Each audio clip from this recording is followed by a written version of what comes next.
Well, I think for me, one of the great challenges that I've had to work with is trying to come to some kind of a satisfying balance between work and life, work-life balance. For me, I tend to be somewhat of a workaholic. I I tend not to look at time as a gift, which I should use for my own recreation. And so, taking holidays, I have to force myself to do that.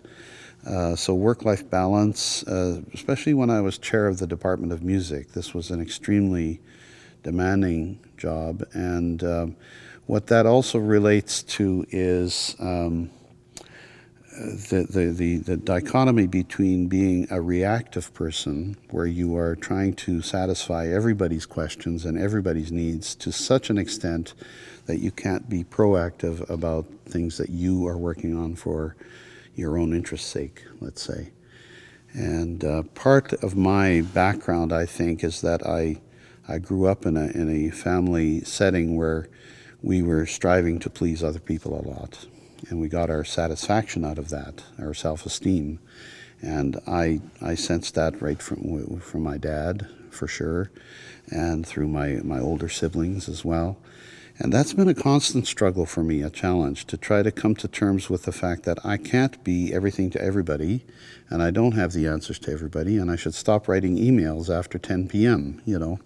But that's very hard. I find that very difficult because I think about responses reactively, and then I write them. And sometimes these writings are not necessarily the best thing. Sometimes it's best to wait for a day before you write, as you probably know as well. So that work-life balance, and also the struggle to be proactive and planning over a long period of time, as compared with continually reacting to small things that may be important at the time, but not that significant in the long run and could wait. So I'm happy to say that one of my recreational kind of loves is the game of golf. And for me, that's just a completely, in one sense, it's a complete change from music, although there are many correspondences between the whole business of trying to make one's swing consistent, and being able to conduct a choir with the kind of gestures that are consistent, right? So there is a connection there.